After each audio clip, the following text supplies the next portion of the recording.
Hello everyone, आइए आज आप और हम मिलकर पढ़ें कक्षा 6 हमारे अतीत इतिहास का प्रथम अध्याय क्या, कब, कहाँ और कैसे। पाठ की शुरुआत होती है रशीदा नामक एक छात्रा से जो कि अखबार पढ़ रही है और अखबार में एक वाक्य 100 साल पहले उसका ध्यान अपनी ओर आकर्षित करता है। रशीदा सोच में पड़ जाती है, यदि कल परसों की घटना हो तो उसको हम रेडियो में सुन सकते हैं, टेलीविज़न में देख सकते हैं या फिर हम उसको अखबार में पढ़ सकते हैं, या ऐसे जानकार व्यक्ति या ऐसे बुजुर्ग जो कई सालों की घटनाएं बड़ी रुचि से सुनाते हैं उनसे भी हम पता लगा सकते हैं। लेकिन 100 साल पहले, 500 साल, 1000 या लाखों वर्ष पहले यदि कोई घटना घटित हो तो हम उसकी जानकारी कैसे पता कर सकते हैं। अब आप तुरंत कहेंगे कि मैम क्या इंटरनेट से हम ये जानकारी नहीं जुटा सकते?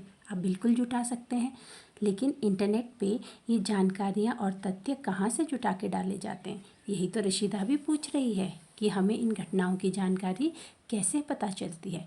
तो इस पाठ के अंत तक हम यह जान जाएंगे कि ये जानकारियाँ कहाँ से जुटाई जाती हैं।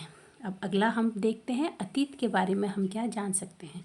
हम बहुत कुछ अतीत के बारे में जान सकते हैं कि प्राचीन लोग क्या खाते थे, कैसे कपड़े पहनते थे, किस तरह के घरों में रहते थे। हम आखेटकों यानी शिकारियों, पशुपालकों, कृषकों, शासकों, व्यापारियों, पुरोहितों, शिल्पकारों, कलाकारों, संगीतकारों और वैज्ञानिकों के जीवन के बारे में कई जानकारियाँ जुटा सकते हैं। हम यह भी पता लगा सकते हैं कि उस समय बच्चे कौन से खेल खेलते थे, कैसी कहानियाँ सुना करते थे या कैसे नाटक देखते थे या वे कैसे गीत गाया करते थे। अब लोग कहाँ रहते थे, तो प्रारंभिक लोग कहाँ रहते थे। पीछे पेज 2 में आपको एक मानचित्र दिया गया है जिसपे हम नर्मदा नदी का पता लगाएंगे। तो उसके बारे में क्या जानकारी दी गई है कि कई लाखों वर्ष पहले लोग जो हैं इस नदी के तट पर रहा करते थे, जो कि कुशल संग्राहक और आखेटक यानी कि वे संग्राहक और शिकारी हुआ करते थे। अब संग्राहक किसे कहते हैं, इसकी परिभाषा जो है आप कॉपी में भी उतारेंगे। तो संग्राहक वे लोग थे जो भोजन के लिए जड़ों, फलों, जंगल के अन्य उत्पादों को इकट्ठा किया करते थे। अब हम बढ़ेंगे मानचित्र की ओर। पृष्ठ 2। सबसे पहले आपने इस मानचित्र का अवलोकन करना है और इस पे आपने ढूंढनी है नर्मदा नदी। तो ये देखिए सतपुड़ा और विंध्य पहाड़ियों के बीच में नर्मदा नदी। अब आप आएंगे उत्तर पश्चिम दिशा की ओर और यहाँ पे आप देखेंगे सुलेमान और किरथर पहाड़ियाँ।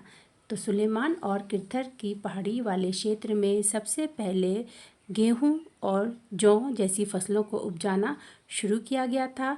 यहाँ पर रहने वाले लोग कुशल पशुपालक थे। वे भेड़, बकरी और गाय बैल जैसे पशुओं को पालतू बनाते थे। ये लोग गांव में रहते थे। अब हम आएंगे उत्तर पूर्व दिशा की ओर और यहाँ पे आप देखेंगे गारो पहाड़ियाँ और विंध्य पहाड़ियाँ। तो विंध्य पहाड़ के जो उत्तरी क्षेत्र में लोग निवास करते थे या जो उत्तरी भाग थे, यहाँ पे सबसे पहले जो है चावल की फसल उपजाई गई। अब हम देखेंगे इसी मानचित्र में सिंधु तथा इसकी सहायक नदियाँ। सबसे पहले हम देखें कि सहायक नदियाँ किसे कहते हैं। सहायक नदियाँ वो नदियाँ होती हैं जो कि मुख्य नदी में आके मिलती हैं। सहायक नदियाँ वही नदियाँ होती हैं जो मुख्य नदी में आके मिलती हैं। जैसे यहाँ पे आपको सिंधु नदी दी गई है और इसकी सहायक नदियाँ झेलम, चेनाब, रावी, सतलुज और व्यास। तो बहुत वर्षों पहले जितनी भी सभ्यताओं का विकास हुआ था वो नदी के तट पर ही हुआ था। अब आपने इस मानचित्र पे गंगा और इसकी सहायक नदी सोन, तो ये आपकी आ गई गंगा नदी और इसकी सहायक नदी सोन नदी देखनी है। और इसके गंगा नदी के दक्षिण में जो स्थान था प्राचीन समय में जो मगध नाम से जाना जाता था और वर्तमान में इसको बिहार के नाम से जाना जाता है। यहाँ पे जो साम्राज्य था, यहाँ पे जितने भी शासक थे वो बहुत शक्तिशाली थे और उन्होंने एक विशाल साम्राज्य की स्थापना यहाँ पे की थी। अब आप जो अगला वाक्य यहाँ पे पढ़ेंगे उपमहाद्वीप, ठीक है।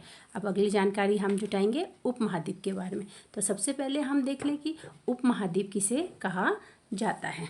तो उपमहाद्वीप महाद्वीप का ही हिस्सा होते हैं, लेकिन इनकी अपनी निश्चित भौगोलिक और राजनीतिक स्वतंत्रता होती है, जिसके कारण ये उपमहाद्वीप कहलाते हैं। जैसे यहाँ पे आप देखिए, मानचित्र 1 में दिया है दक्षिण एशिया। तो दक्षिण एशिया में कौन कौन से देश आते हैं? इसमें आपका आता है भारत, पाकिस्तान, बांग्लादेश, नेपाल, भूटान और श्रीलंका, अफ़गानिस्तान, ईरान, चीन और म्यांमार। तो ये दक्षिण एशिया का हिस्सा हैं और इनकी अपनी स्वतंत्र भौगोलिक और राजनीतिक विशेषता है, जिसके कारण ये उपमहाद्वीप कहलाते हैं। ठीक है, अब हमारा प्रश्न है कि लोग जो यात्राएं करते थे प्राचीन समय में, वे जोखिम भरी क्यों होती थी? तो वे यात्राएं जोखिम भरी इसलिए होती थी क्योंकि प्राचीन समय में हिमालय जैसे ऊंचे पर्वतों, पहाड़ियों, रेगिस्तानों, नदियों और समुद्रों को पार करना इतना सरल नहीं होता था, इसलिए ये जोखिम भरी इनकी यात्राएं होती थी। लोग फिर प्राचीन समय में यात्राएं क्यों किया करते थे?